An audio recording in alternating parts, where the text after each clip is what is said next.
کچھ خواتین کسی فوتگی والے گھر بھی جائیں تو واپس آ کر اس طرح تبصرہ کر رہی ہوتی ہیں کہ بیٹی نے تو نیا سوٹ ڈالا تھا، اسے تو دکھ ہی نہیں تھا۔ بہو تو ایسے ہنس ہنس کر بات کر رہی تھی جیسے اس کی دیرینہ خواہش پوری ہو گئی ہو۔ کوئی زیادہ رو رہا ہو تو اعتراض، کوئی صبر کر کے بیٹھا ہو تو مسئلہ، گھر صاف ہو تو تبصرہ، صاف نہ ہو تو تنقید۔ تمہیں کس نے حق دیا ہے دوسروں کو جج کرنے کا؟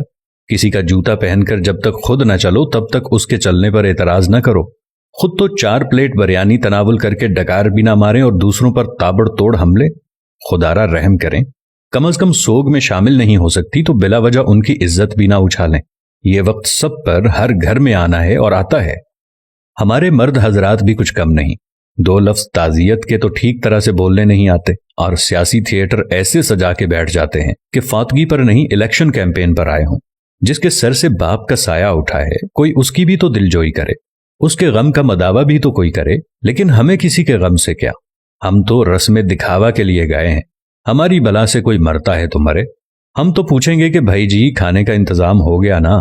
کتنی دیگیں بنوائی ہیں؟ 6 دیگیں تو کم ہیں، برادری بھی ہے، محلے داری بھی ہے۔ وہ بیچارہ باپ کے سوگ کو بھول کر اس پریشانی میں لگ جاتا ہے کہ کہاں سے قرض پکڑوں، کیونکہ کھانا صحیح نہ بنایا تو باتیں ہوں گی۔ ساری زندگی باپ کا کھایا، مرنے پر روٹی بھی صحیح نہ دے سکا۔ ہمیں سوچنا ہوگا کہ کون لوگ ہیں ہم۔ مسلمان تو دور، کیا ہم انسان بھی ہیں؟ جانوروں کا بھی کوئی مر جائے تو وہ ایسے دعوتیں نہیں اڑاتے، اور اشرف المخلوقات کا تاج پہن کر حیوانیت کی ساری حدیں عبور کر جانا کہاں کی انسانیت ہے؟ میں نے میت کے گھر میں ایسی آوازیں بھی سنی ہیں، جو دیگ پر بانٹنے میں لگا ہوتا ہے اسے کہا جاتا ہے ذرا پلیٹ میں 4 بوٹیاں زیادہ ڈال دینا، وہ داماد بھی آیا ہے تو اسے کھانا دینا ہے۔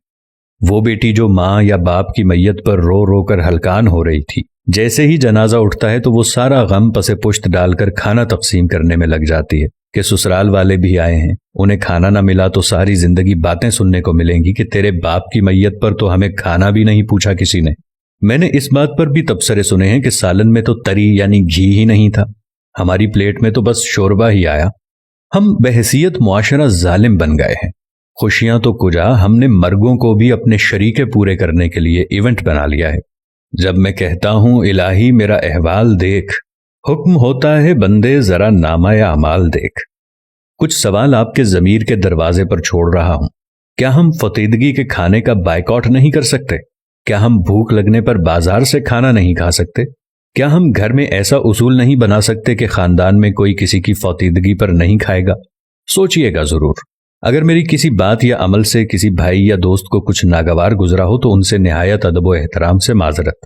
اب یہ ہم پہ ہے کہ ہم اس بات کو آگے پھیلاتے ہیں کہ محض ایک ویڈیو دیکھ کر گزار دیتے ہیں۔ بات مناسب لگے تو ایک لمحہ ضائع کیے بغیر شیئر کر دیجیے گا تاکہ اصلاح کا یہ سلسلہ جاری و ساری رہے۔ جزاکم اللہ خیر۔